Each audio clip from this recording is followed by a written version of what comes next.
Sluts. Oh my God. You'll never guess where I am. I'm in the new apartment in Double Bay. Oh my God. I fucking manifested it.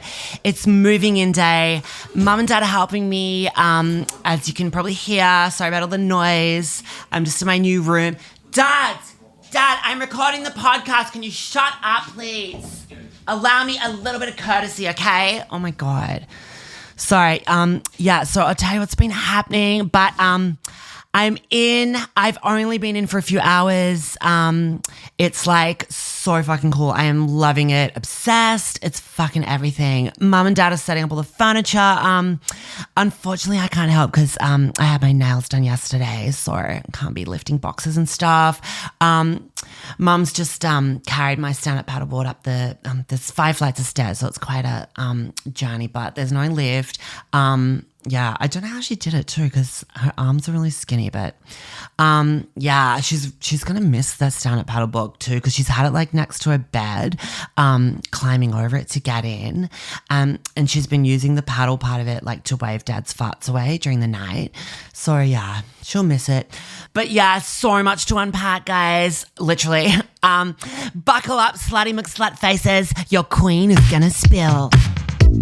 This week on Jamazing, crying over heated floors, FaceTiming Kwami in his hut, Gampy's funeral plan, the laundry monster, fingering my body pillow, and is Dorothy really gonna move to Double Bay? Your weekly dose of moving advice, fashion, self-love tips and more from the Bay of Double Bay, the heifer on the harbour. She puts the fluid in gender fluid. I'm Jamay, J-A-M-I-E. I'm woke, I'm wealthy, I'm wise, and I'm Jamazing. Okay, so the place is legit incredible. I'm obsessed. It's like, oh my God, it's like really dark and like moody and like, I don't know, there's like dark wood everywhere and it's sort of like falling off in parts, and like there's a lot of like possum poo around the building as well, which I think's like, it's kind of like a really good sign, like the native animals like into the building and stuff. And there's this really cute like mossy stuff on the stairs on the way up that Mum like slipped on because she's carrying a box, and yeah, she smashed it, but it's like she's going to see the knee surgeon next week, so it's like kind of good timing. And inside the flat, like some of the walls have this like kind of like mold paint effect on it. It's like, I don't know, it looks really cool. It's like they put in a lot of effort. Mum reckons it might be real mold, but like, I like it. So apparently there's no butler's pantry. Like it's just like, there's just like a small kitchen it's kind of like in the living room. It's like, I don't know where we're going to put all the like, Mum bought all these appliances and stuff so that Amber can like cook me meals and stuff, and I don't know where we're going to put them. Also there's no heated floors in the bathroom. I started fucking crying when I found that out. It's like, I don't know. I'll have to get some of my Ugg boots or something. This morning was really emotional back at the house, like saying goodbye to my old bedroom. So many memories, like sleepovers with the girls back in school days, and like one night stands with guys, and like there was like kind of like a semen stain like sprayed on the wall behind that we hadn't cleaned up. It was really cute to see that. Yeah. So I was like literally still packing up my room. Courtney comes in with fucking boxes and starts fucking moving in. Such a fucking selfish dyke. It's like, show some respect. And Mum's all like, oh, are you going to miss the cat? It's like, fuck no, that thing's fucking feral. It's like, it's going to miss me, like fucking getting nude in front of it and kissing it on the lips. Oh, okay, Jamaniacs, moving day outfits. Let me break down what I'm wearing. I put together this outfit for today. It's so fucking cute. I've got my Gucci activewear long sleeve crop top, my silk short shorts, cow print. I'm doing like a knee-high white sock with the lemon stripes, my Gucci slides. My hair's up in a high pony. And I've got my choker, the Swarovski one that Dad gave me for my 17th. I look like I'm kind of like doing something active, but like I'm not. I'll wear this when I'm like supping as well, just like, because a lot of people will be watching me when I'm standing up on the board. Yeah, this is just kind of my new look for like strutting around dubs. Yeah. So dad, he wouldn't pay for a removalist. So he's using his own trailer and he's been going like backwards from our old place to here all day, like multiple trips. And also, oh my God, the furniture was not included in the flat. The whole place was empty. So when me and Amber looked at it was like, had all this like furniture in it. I was like, isn't that ours? And apparently not. Luckily, we sold our Noosa holiday house like last year. So a lot of that furniture was in storage. So dad's got a lot of it for me to use. So the whole flat's got a real like luxury look, which I think really suits me. Oh my God, the fucking laundry. Okay, so there's my room down one end, then there's the corridor, then there's Amber's room, then the bathroom next to Amber's room, and then there's this fucking horrific laundry. It's so fucking scary, you maniacs. It's like fully haunted. Like the tiles like from the 1700s, and there's this like exhaust fan. It's like creeps me out. Like I'm shitting myself every time I walk past it. Can my parents stop fucking banging while I'm trying to record the podcast, Dad? Mum, can you put the stand-up paddleboard outside Amber's room, just in the corridor? The end of it might cover a doorway, but like, that's inner city living. Oh my God, Amber is such a fucking dirty word for me right now. So fucking mad at her. So, you know how she's all like, we're both single, Jemay. So we move in like to be like the single girls. She's met a fucking boy in the last week. This fucking idiot roadwork guy from like her job, like he does bitumen or something. Carl or some fucking dumb name like that. He's so gross. So there goes a whole fucking single girl life in Double Bay, like dream. She's basically fucking married to this guy after a week. Like they're out even now, like when we're moving in, and they're going to the movies tonight. So I'm going to be like fucking on my own on my first night. It's going to be so fucking scary. I might have to like FaceTime Kwami or something and have him watch me fall asleep.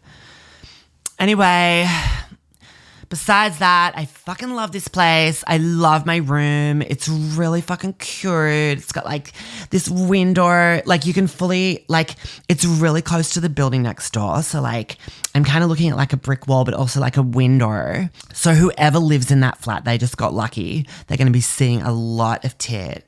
I might actually position my bed like at that end of the room so I can kind of like look straight at the window just to maximize like visuals. Hopefully it's a guy because I'm really thirsty for the D at the moment. What else? Oh my God, Dad's giving me shit about how I'm not going to fucking clean the flat. He's like, you're just going to leave it dirty, Jemay. And I'm like, surely this place comes with a cleaner. But apparently it doesn't. So it's like I have to fucking clean on my own. So I was saying to Dad, let's get Dorothy to like come here as well and clean. Because she'll have to like, she's going to have less to do at home because I'm not going to be there. And Dad's like, it's too far for her to travel. She's not going to want to do it. And I said to Dad, like, if she's having an issue with the travel, there's a little shed out the back of the building. We could make that a little spot for Dorothy to sleep. Like we could set up like a little like fold out bed, or she could just like sleep in a chair or something, like sitting up. I don't know. And then it cuts out her travel time so she can just like be on call. And Dad's like, she's got a husband and kids and she's not moving into your shed, Jemay. It's like, fuck my life. I don't want to clean myself. Seriously, moving out, you maniacs, is not what it's cracked up to be.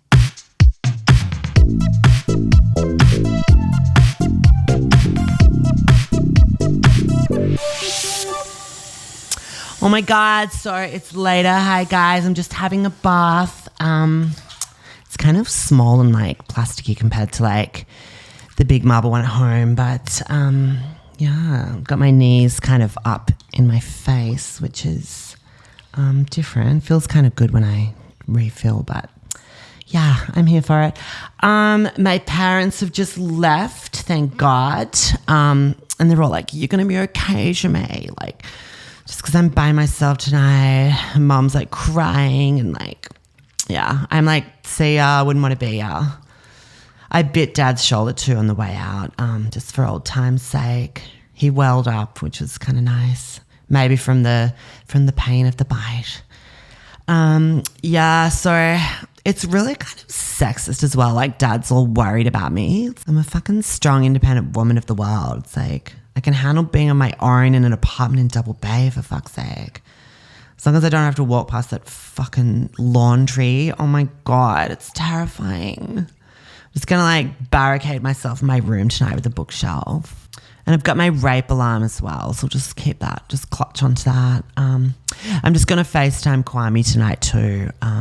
It's a weird time difference for him in Africa tonight, but he's got this like little hut that he can go to, so the ball and chain is none the wiser. But anyway, it's time for Ask Shimei. So this one's from this like Scottish guy with like a really hot voice. Hey there, Jimmy. For someone so young, I feel like you're so full of wisdom. So I was wondering what the best piece of advice you've ever received is and who gave it to you.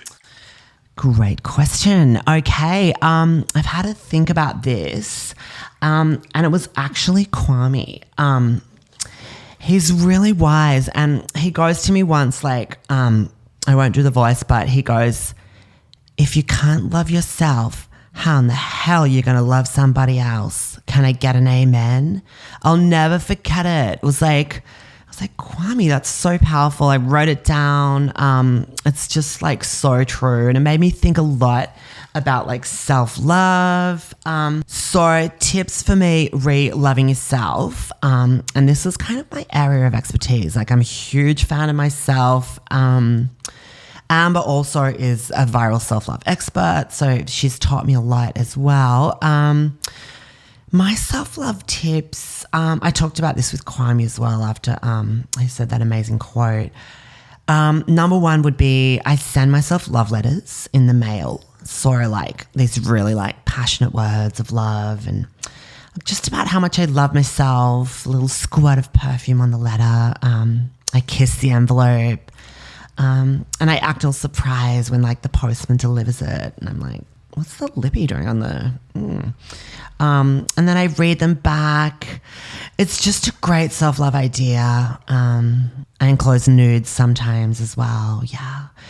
Another idea is mirrors. So just get as many mirrors as you can installed around you in your life, like ceilings, like opposite the toilet, the pantry. Just like you open the pantry and there's a mirror.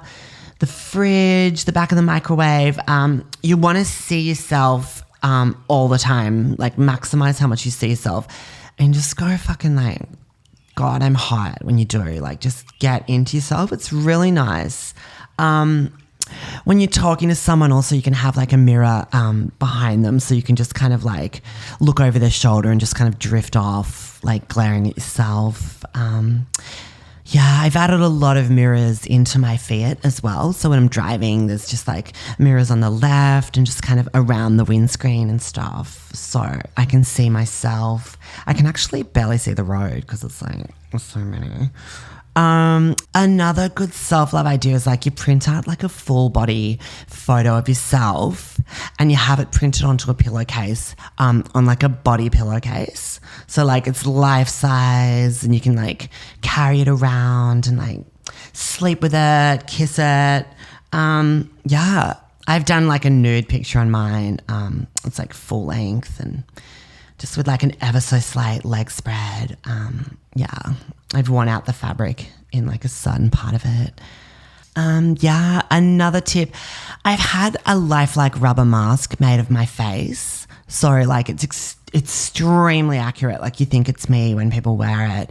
And I make guys wear it and then I like pash myself. So yeah, I really get into it. I'm just like kissing myself, loving myself. I'm like, God, I love you, Shimei. It's like, the guys get into it too, and yeah, it throws me a little when I glance down and see a cock, but yeah, YOLO. So yeah, that's a few ideas, and to answer your question, yeah, that's the best advice I've ever got from Kwami. So thank you, Kwami, and thank you, Scottish guy.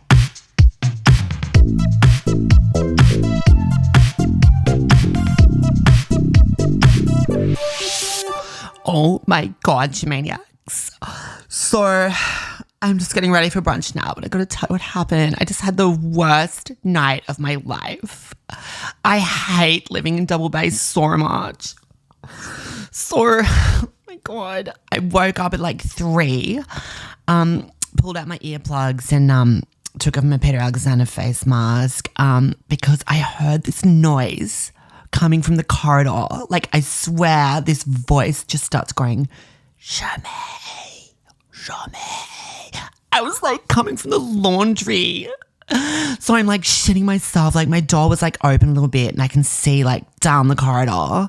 And I swear I saw something like move in the laundry and it was not human. It was like, oh my God.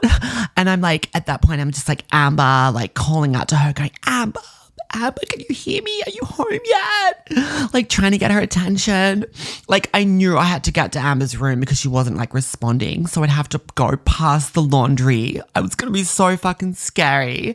So I creeped out of bed like really quietly with my rape alarm.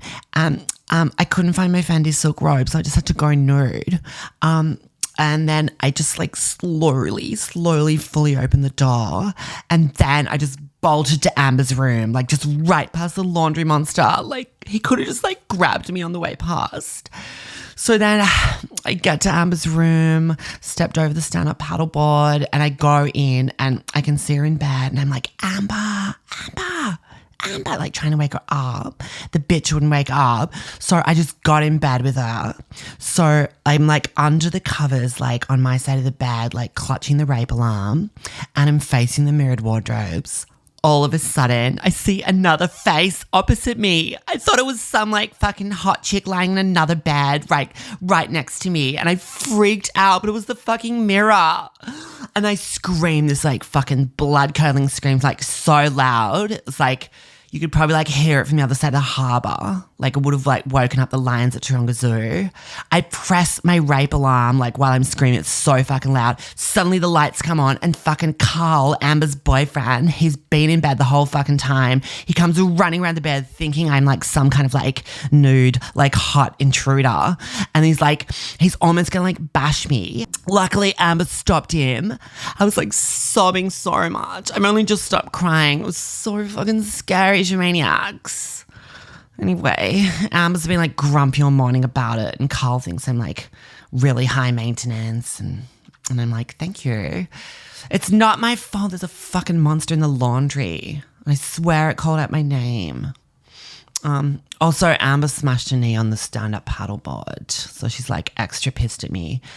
And she's all like, where's the first week's rent? We have to pay up front. And I'm like, what? Like, I thought we just had to pay at the end of the year. So I'm like, what?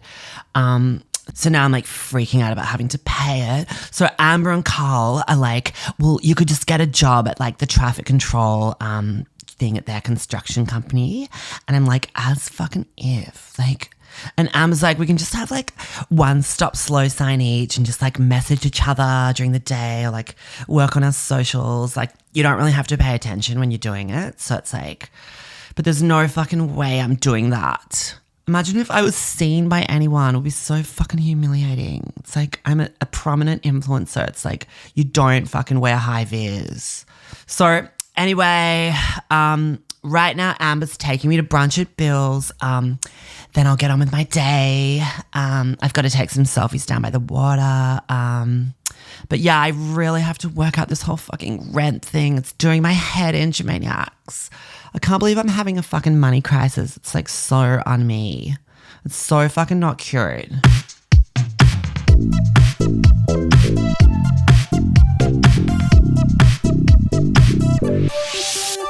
Hi, honey. So, racking my brain about how to like pay my rent on my walk back from taking selfies by the water. And I passed this like really old man, like struggling with these bags. It was so tragic. And I'm like, maybe don't carry so many bags, dude. But also, you remind me of someone, Gampy. my cashed up South African grandpa. I haven't fucking spoken to him in ages. So I'm going to hit him up now with a little like recorded message so I don't have to like have an actual conversation. I'm going to see if he can hook me up with the rent money. Okay, so here we go. Just recording on my phone. Hi, Gampy. It's your granddaughter, Jamie. Sorry I forgot your birthday. Dad would have told you that I've moved out. I know. Hard to believe I've grown up. I'm a big girl now, Gampy. So the new apartment is so nice. Oh my God. Hashtag blessed. I've got this portrait of you on the mantelpiece. And my flatmate thinks I'm like crazy for like kissing it all the time, but that's how much you mean to me, Gampy. So, cutting to the chase. Do you know, are you familiar with what an influencer is? Because that's what I am. And it's like a really big deal. And ultimately, I'm going to be like really rich from it, but it takes a while to like build up. So, you can probably guess where this is headed. I need an injection of cash from you. I know I'm in the will because Dad told me. So thank you for that. I'm really looking forward to getting that cash. But I'm hoping that you could just like transfer a little cashola for your favorite granddaughter just to support her career. And also don't listen to Dad if he's like telling you to ignore me because he's having a fucking midlife crisis. He started dyeing his hair and stuff. He's losing his mind, so ignore. So I thought I would just like dangle this little carrot, Gampy, just to make this decision a little easier for you. Your funeral.